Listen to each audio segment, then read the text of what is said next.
आप सभी को जय हिंद जोहार। साथियों, जेटेड सीडीपी का बहुत ही इंपोर्टेंट टॉपिक है जिसका नाम है शिक्षण अधिगम की मूल प्रक्रियाएं। इस वीडियो को देखते आप हैं तो आपको यहां से क्लियर है कि दो सवाल आ रहे हैं। प्यारे साथियों, ये ऐसा टॉपिक ही है, टॉपिक बहुत कम दिया गया है और जो भी टॉपिक बहुत इंपोर्टेंट है। इस टॉपिक को देख ले तो दो सवाल पक्का है। और यदि आप चाहते हैं कि जेटेड में 100 प्लस नंबर आपका है तो चैनल को लाइक सब्सक्राइब कर लीजिए, क्योंकि पूरा यहाँ पे जेटेड सीडीपी का क्लास कराया जा रहा है। और साथ ही चाहते आप हैं कि झारखंड का कोई भी इंफॉर्मेशन आपके पास पहले पहुंचे, जेटेड हो या कोई झारखंड शिक्षक भर्ती का या झारखंड पुलिस दरोगा से कोई भी वैकेंसी का आप अपडेट रहना चाहते हैं, सबसे आगे रहना चाहते हैं, तो चैनल को लाइक सब्सक्राइब कर लेंगे। चलिए स्टार्ट करते हैं क्लास को। टॉपिक का नाम है शिक्षण अधिगम की मूल प्रक्रियाएं। शिक्षण और अधिगम दो चीज है इसमें। इसकी मूल प्रक्रियाएं क्या है, जिसको बोलते हैं basic process of teaching learning. तो पहला जो शब्द है इसमें शिक्षण, इसको टीचिंग बोलते हैं। जैसे हम आपको सिखा रहे हैं, शिक्षक द्वारा ज्ञान देना जो है वो कहलाता है शिक्षण। एक चीज यहाँ पे है अधिगम। अधिगम यानी लर्निंग होता है, माने सीखना। विद्यार्थी ज्ञान ग्रहण करते हैं या कोई फैक्ट या कोई तथ्य, कोई जानकारी ग्रहण करते हैं तो कहलाता है अधिगम। तो अब समझते हैं इसको बढ़िया से। शिक्षण का यहाँ पे बात करें तो इसका अर्थ क्या होता है, तो सिखाना होता है या सीख देना होता है, ज्ञान देना होता है। To give knowledge, to give knowledge क्या है, शिक्षण कहलाता है। प्यारे साथियों, जो यहाँ पे दिए बताया कि शिक्षक ज्ञान देता है। फिर यहाँ पे है अधिगम, माने क्या होता है, सीखना। जैसे कि आप सीख रहे हैं, जेटेड की तैयारी करने के लिए हम आपको शिक्षण अधिगम की मूल प्रक्रिया चैप्टर सिखा रहे हैं, तो आप सीख रहे हैं तो आप सीखना कहलाएगा, अधिगम कहलाएगा वो। शिक्षण और अधिगम जो है एक दूसरे से जुड़े हुए शब्द हैं। जहां शिक्षण होगा वहां अधिगम भी होगा। जैसे हम आपको पढ़ा रहे हैं तो ज्ञान दे रहे हैं तो कुछ सीखेंगे ही आप, ठीक है। तो जहां शिक्षण होगा यानी शिक्षण और अधिगम एक दूसरे क्या जुड़े होते हैं, यानी कि शिक्षण और अधिगम दोनों एक दूसरे से क्या है, यानी कि देखिए यहाँ पे शिक्षण और अधिगम दोनों आपस में क्या है, जुड़े हुए हैं एक दूसरे से। याद रखेंगे प्यारे साथियों, शिक्षण अधिगम एक दूसरे से जुड़े हुए हैं। शिक्षण क्या है समझिएगा। शिक्षण जो है शिक्षक के अध्यापक या अध्यापिका भी कहेंगे, जेंडर वाइज नहीं करेंगे, यहाँ पे सबको लेके चलेंगे। तो शिक्षक या अध्यापक छात्रों को सिखाने का कराने का प्रयास करते हैं। शिक्षक हो या अध्यापक अध्यापिका क्या करते हैं, बच्चों को सिखाने का प्रयास करते हैं। प्यारे साथियों, शिक्षण है। अधिगम क्या है प्यारे साथियों, तो अधिगम देखिएगा इसको क्या है, जब किसी व्यक्ति के व्यवहार में वांछनीय परिवर्तन जो अस्थायी है। जैसे कि आप सीख लिए हैं, क सीख लिए हैं बालक में, तो क आप भूल रहे हैं, नहीं सीख रहे हैं। पहाड़ा गिनती सीख लिए, भूल रहे हैं, नहीं सीख रहे हैं, भूल रहे हैं। आप किसी का नाम लिखना, कुछ भी पहले जो सीखे हम बालक में, वैसा मूलभूत चीज जो आज नहीं भूले हैं, तो अस्थायी होता है अधिगम। अब कुछ मनोवैज्ञानिक का परिभाषा देख लेते हैं। प्यारे साथियों, शिक्षण अधिगम के बारे में जो है कुछ परिभाषा, उसको आपको देख लेना बहुत जरूरी है साथियों। शिक्षण अधिगम का कुछ परिभाषा है, बहुत इंपोर्टेंट है। जो बताएंगे वही छपेगा आपका एग्जाम में, इसलिए बहुत इंपोर्टेंट है। इसको आप लोग देखेंगे ही, क्योंकि देखना इसलिए जरूरी है कि आपके एग्जाम में लड़ रहा है। तो हफ और डंकन का परिभाषा देखते हैं। शिक्षण के बारे में क्या बोले, शिक्षण के बारे में बोले हैं शिक्षण के 4 चरण हैं जिसमें बच्चा सीखता है। पहला है योजना बनाना, निर्देशन करना, मापन करना और मूल्यांकन करना। तो आप हफ और डंकन से कैसे याद रखेंगे, पहला चीज हफ से याद रखिए कि योजना की जहां बात करेगा वो हफ और डंकन की है। हो गया क्लियर, ऐसे ही याद कीजिएगा, ज्यादा कोई टेंशन नहीं लेना है। वर्टन क्या बोलते हैं, शिक्षण अधिगम हेतु प्रेरणा पथ यानी रास्ता होता है, प्रदर्शन एवं प्रोत्साहन है। जिसके अंदर प्रेरणा है, मोटिवेशन, उसी को रास्ता न दिखेगा जी। यही याद रखिएगा कि बटन किन से है, प्रेरणा की बात किए हैं। तो शिक्षण के बारे में प्रेरणा कौन है, जैसे कि आपकी प्रेरणा कैसे है कि आपको जेटेट पास करना है, क्योंकि तभी शिक्षक बहाली में आप फॉर्म भर पाइएगा, या शिक्षक भर्ती का मोटिवेशन आपको है कि जेटेट पास करना है, अब एक सीट पक्का करना है। और पारा टीचर लोग को क्या करना है, एक सीट पक्का भी करना है, और जो 2027 में जो खतरा है सुप्रीम कोर्ट का, उससे बचना है। तो मोटिवेशन उनके अंदर है, इसलिए आपको प्रेरणा क्या है, बटन से है, याद रख लीजिएगा, इसको बढ़िया से देख रहे हैं। अब अगला जो है प्यारे साथियों, स्मिथ क्या कहते हैं, स्मिथ कहते हैं कि शिक्षण उद्देश्य केंद्रित क्रिया है। शिक्षण क्या है, उद्देश्य केंद्रित, किसी उद्देश्य के लिए आप जो क्रिया करते हैं वही शिक्षण है। वो किसका है, स्मिथ। 1 मिनट में याद हो गया। शिक्षण क्या है, कोई पढ़ रहे हैं कहला, उसका उद्देश्य है, उद्देश्य है इसलिए क्रिया कर रहे हैं, तो याद हो गया फट सुगा, ठीक है। इसे याद करना है, ज्यादा टफ नहीं लेना है। राइन क्या बोलते हैं, शिक्षण अधिगम में वृद्धि करना ही शिक्षण है।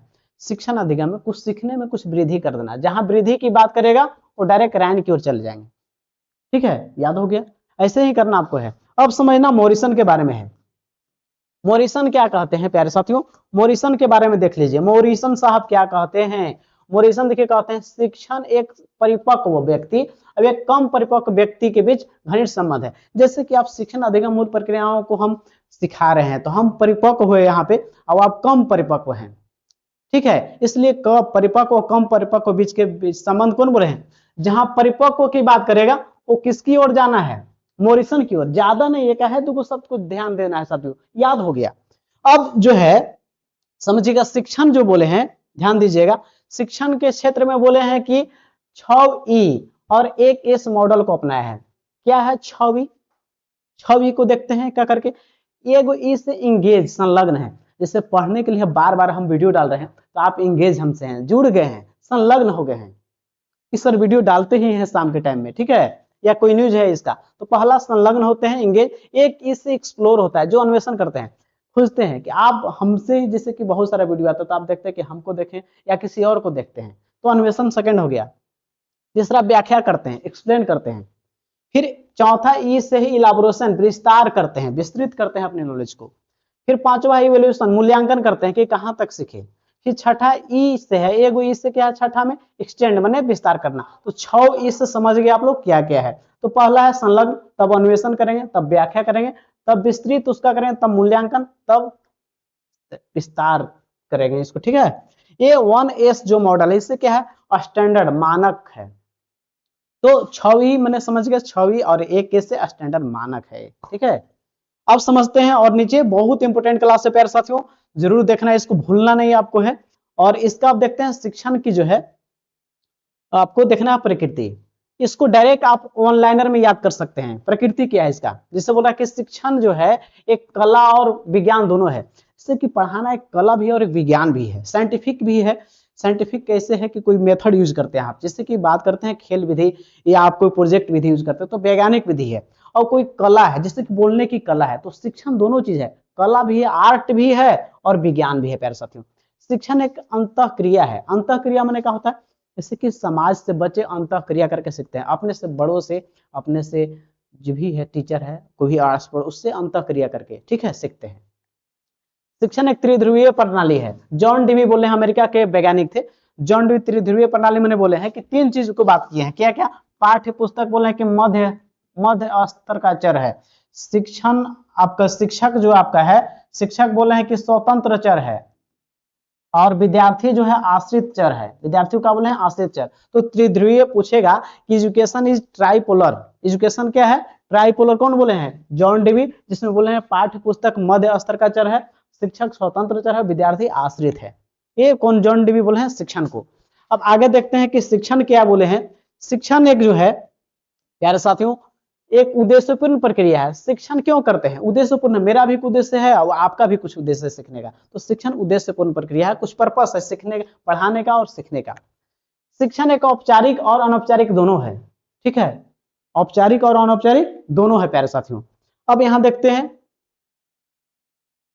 अगला चीज, शिक्षण विभिन्न कौशलों का समावेशन है। शिक्षण क्या है, विभिन्न प्रकार के कौशल, लिखना, पढ़ना, सीख, आप 4 कौशल होता है ना, LSRW, लिसनिंग स्किल होता है, LSRW, लिसनिंग स्किल, आपका स्पीकिंग स्किल, आपका रीडिंग स्किल और राइटिंग स्किल, यानी कि सुनना, लिखना, पढ़ना 4 स्किल होता है ना, तो चारों का समावेशन है। यानी कि लिसनिंग मैंने सुनना, आपका एस से स्पीकिंग मैंने बोलना, आर से रीडिंग में पढ़ना और W मैंने लिखना, यानी कि आप इस चारों स्किल्स को एक साथ समावेशित करके ही कुछ चीज होता है। फिर यहाँ पे शिक्षण एक निर्देशन की प्रक्रिया है। आपको निर्देशन होता है कुछ न कुछ किसी के माध्यम से, हम हो या किसी के माध्यम से निर्देशित लेते हैं, कोई अन्य यूट्यूब चैनल से निर्देशन में आप तैयारी करते हैं, तो प्रक्रिया ही प्रोसेस है। शिक्षण एक लक्ष्यमुखी प्रक्रिया है। शिक्षण क्या है, एक लक्ष्यमुखी, टारगेट वाला है। कैसा है, टारगेट करके ही, टारगेट होता है कि आपको जेटेट पास करने के लिए पूरा टॉपिक सिलेबस कंप्लीट करना है, जेटेट CDP का या अन्य जो भी टॉपिक है उसको कंप्लीट करना है, यानी कि लक्ष्यमुखी प्रक्रिया है सीखना। अब आगे देखते हैं प्यारे साथियों क्या है, बहुत इंपोर्टेंट टॉपिक है, ध्यान देंगे और अंतिम तक बने रहते। 2 सवाल पक्का है और जेटेट में आपको 100% आपको पास हो रहे हैं और 100 से ज्यादा आ रहा है प्यारे साथियों। शिक्षण सूत्र क्या है? पेडागोगी क्या है? Teaching pedagogy. शिक्षक अपने शिक्षण कार्य को प्रभावी, इफेक्टिव तथा अधिगम की प्रक्रिया को सरल बनाने के लिए हेतु शिक्षण सूत्रों का प्रयोग करता है। कौन कौन शिक्षण सूत्र हैं? आइए देखते हैं। सबसे पहले यहां देखते हैं किंगार्टन विधि को। किसको देखते हैं? किंगार्टन विधि क्या है? किंगार्टन विधि जो प्यारे साथियों है फ्रोबरेल द्वारा लॉन्च किया गया है। इसमें खेल खेल में बच्चों को सिखा देना है। खेल खेल में बच्चों को सिखाने का मतलब है बच्चे का मानसिक शारीरिक सभी विकास होता है, बिना कोई टेंशन तनाव के बच्चा सीख जाता है। तो किंगार्टन विधि के जनक कौन है? फ्रोबेल। इसमें खेल के माध्यम से सिखाना है। दूसरा विधि है मॉन्टेसरी विधि, जिसको जनक कौन है? मारिया मोंटेसरी है। इसके जनक कौन है इस विधि के? Maria Montessori. ये 3 से 6 साल के बालकों के लिए है और ज्ञानेंद्रियों और मांसपेशियों को प्रशिक्षित किया जाता है उनको सिखाने के लिए। इसमें सबलप शब्द दिए थे वो। एक स से हो गया सुनना, एक ब से हो गया बोलना, एक ल से हो गया लिखना और प से हो गया पढ़ना। तो सबलप के जनक कौन है? Maria Montessori. मैंने सुनना, बोलना, लिखना और पढ़ने के बारे में मारिया मोंटेसरी बोले हैं। और इसमें ज्ञानेंद्रियों और मांसपेशियों की क्रिया करके ट्रेनिंग मैंने उसको प्रशिक्षित करके सिखाने की बात कौन करते हैं? Maria Montessori. यही बोले कि hand is the chief teacher. बोले हैं, पूछे कि हाथ एक उसका मुख्य गुरु है। कौन बोले हैं? मारिया मोंटेसरी ही बोले हैं। प्यारे साथियों याद रखेंगे। अब अगला प्रोजेक्ट विधि क्या है साथियों? प्रोजेक्ट विधि को समझते हैं। प्रोजेक्ट विधि बहुत इंपॉर्टेंट है। प्रोजेक्ट विधि जिसको आपको प्रोजेक्ट बेस्ड मेथड बोलते हैं। इसमें क्या है? इसके जनक है किलपैट्रिक। किलपैट्रिक जो थे, जो बाल केंद्रित शिक्षा है, जॉन डिवी जो त्रिध्रुवीय प्रणाली के जनक है, उनके ये बहुत बड़े फैन थे। किनके? जॉन डिवी के। बाल केंद्रित शिक्षा के जनक से जॉन डिवी, उनके बहुत बड़े समर्थक है किलपैट्रिक। और किलपैट्रिक ने ही प्रोजेक्ट बेस्ड लर्निंग का खोज किया है। कोई प्रोजेक्ट देना बच्चों को, प्रोजेक्ट ऐसा होना चाहिए जो दैनिक जीवन से जुड़ा हो, यानी कि डेली लाइफ या रियल लाइफ या उसके वास्तविक जीवन से जुड़ा हो। जैसे उसको प्रोजेक्ट दे रहे हैं बनाने के लिए बालों को, जैसे घर में तुम्हारे कितने लोग परिवार में हैं, उन लोग को क्या खाना पसंद है, उन क्या क्या करते हैं, तो ऐसा प्रोजेक्ट दीजिए जो दैनिक जीवन से जुड़ा हो। और प्रोजेक्ट यानी कि परियोजना आधारित जो भी चीज, उसके जनक कौन है? कि किलपैट्रिक, याद रखिएगा। फिर है अन्वेषण या खोज विधि। इसके जनक है आर्मस्ट्रांग। आर्मस्ट्रांग कहते हैं कि खुद करके, खुद स्वयं करके सीखे। खुद कर्म स्वयं करके सीखने की बात कौन करते हैं? आर्मस्ट्रांग। अन्वेषण विधि के जनक। आइए अगला विधि देखते हैं प्यारे साथियों, कौन है? बहुत इंपॉर्टेंट है, ध्यान रखेंगे, जिसका नाम है आगमन या निगमन विधि। इसके दोनों विधि के जनक अरस्तु ही हैं। अरस्तु जीव विज्ञान के भी जनक अरस्तु हैं, राजनीतिक विज्ञान के भी जनक अरस्तु हैं, बहुत सारे चीजों का अरस्तु जनक है। अरस्तु के ही चेला था आपका सिकंदर। सिकंदर के गुरु के नाम थे अरस्तु ही। तो आगमन विधि पहला देख लेते हैं। आगमन क्या होता है? उदाहरण से किसी चीज को निष्कर्ष की पहुंचना, ये उदाहरण से नियम की ओर जाना। उदाहरण से नियम की ओर जाना क्या कहलाता है? आगमन विधि। इंडक्टिव मेथड बोलते हैं। ये बाल केंद्रित होता है, यानी कि रुचिकर होता है। उदाहरण बहुत सारा दे के बच्चे को सिखाते हैं, ठीक है। ये थकाऊ विधि होता है, बहुत सारे सिखाते हैं और सीखने की प्रोसेस लंबी हो जाती है कि बहुत सारा उदाहरण बच्चों को एग्जाम्पल देकर सिखाते हैं। आगमन विधि। इसके निगमन विधि है। निगमन विधि जो नियम से उदाहरण की ओर जाते हैं, थोड़ा छोटा है, शॉर्ट ही रहेगा, नियम से उदाहरण की ओर। जैसे बच्चों को देखते होंगे कि पहले बच्चों को न्यूटन के गति के नियम कब सिखाया जाता है? 9th में, क्योंकि बच्चा उसमें उच्च कक्षा में चल जाता है। तो इसलिए निगमन विधि आपका किसके लिए है? उच्च कक्षा के लिए। उच्च कक्षा के लिए, उच्च कक्षा में निगमन विधि चलेगा, ठीक है। अगला है प्रश्नोत्तर विधि। प्रश्नोत्तर विधि के जनक हैं सुकरात। कौन है? पूछा जाएगा प्रश्नोत्तर विधि के जनक कौन है? सुकरात है। कौन है? सुकरात, याद रखेंगे, एक पॉइंट याद रखना है। पेस्टोलॉजी, इसके जनक पेस्टोलॉजी ही हैं। कौन है? पेस्टोलॉजी ही इनका नाम है। जो आपका बाल जो आप विकास है, उसके पिता या जनक कौन है? पेस्टोलॉजी ही है। पेस्टोलॉजी विधि का जनक पेस्टोलॉजी। ये बोलते हैं कि बच्चे को कैसे पढ़ाया जाए। तो बच्चे को पढ़ाने के लिए आपको चाइल्ड डेवलपमेंट पढ़ाया जाता है। सीडीपी क्यों पढ़ते हैं? कि बच्चों को किस प्रकार पढ़ाना है कि बच्चे अच्छे से सीख जाए। तो ये कौन बोले हैं? बच्चों को कैसे सिखाया जाए? पेस्टोलॉजी जैसा, ठीक है। डाल्टन विधि के जनक कौन है? Helen Parkhurst. इतना ही याद रखना इनसे है कि डाल्टन विधि के जनक कौन है? Helen Parkhurst. समझ गए? 1 से 2 बार वीडियो देख लीजिएगा, पूरा कंप्लीट हो जाएगा। आइए देखते हैं प्यारे साथियों अगला। अगला जो विधि है बहुत इंपॉर्टेंट है, जिसका नाम है, ध्यान दीजिएगा, एक एक पॉइंट इसका जो है रट जाइएगा इसका, समझ गए, या इसको देख लीजिएगा, समझ गए। ध्यान दीजिएगा, पहला इसमें और विधि कौन? सिखाने की विधि है। सिखाने की ही विधि है प्रत्यक्ष अप्रत्यक्ष की ओर। कोई चीज को प्रत्यक्ष सामने बच्चे को दिखाते हैं तब अप्रत्यक्ष की ओर जाना है। इसको मूर्त से अमूर्त भी बोलते हैं। कोई सामने को प्रत्यक्ष सिखाइए तब अप्रत्यक्ष की ओर जाना है। प्रत्यक्ष में सामने जो चीज है, इसी को बोलते हैं मूर्त से अमूर्त की ओर। कोई चीज चिंतन भी बच्चा कैसे करता है, कोई सामने देख के या छू के, तो मूर्त से अमूर्त की ओर बोलेगा, और प्रत्यक्ष से अप्रत्यक्ष की ओर, अप्रत्यक्ष की ओर। तो याद रखे वो सही है। डायरेक्ट से इनडायरेक्ट की ओर, विशिष्ट से सामान्य की ओर जाना है। फिर है ज्ञात से अज्ञात की ओर, जो बच्चा जानता है उसके बारे में बताइए, तब अज्ञात की ओर ले जाइए। जो बच्चा पहले जानता है उसके बारे में बताइए, उसके बाद अज्ञात की ओर। पूर्ण से अंश की ओर, जैसे पूर्ण से अंश की ओर पहले पेड़ को दिखाते हैं बड़ा पेड़ की ओर, तब उसके एक पार्ट के समझाते हैं। पहले पेड़ दिखा देते हैं, तब उसके बारे में पत्ते के बारे में बताइए। पत्ता से बाबू प्रकाश संश्लेषण की क्रिया होती है और सूर्य के प्रकाश को लेता है, और नीचे जड़ से क्या लेता है, जल लेता है। तो ये पार्ट को कब समझ आता है, पहले पूर्ण पेड़ दिखा दी। तो पूर्ण से अंश की ओर ही जो है शिक्षण होता है। ठीक है। विश्लेषण से संश्लेषण की ओर, कोई भी समस्या है उसको सोल्व करने के, उसको समस्या को टुकड़ा में बांट देते हैं। टुकड़ा में तोड़ना तब उसको जोड़ते हैं। जैसे कि जेटेट पास करना तो समस्या में तोड़ दी कि हमको 5 भाग में पढ़ना है, सीडीपी है, ईवीएस है, मैथ है, हिंदी इंग्लिश है, या कोई भी रीजनल पेपर है।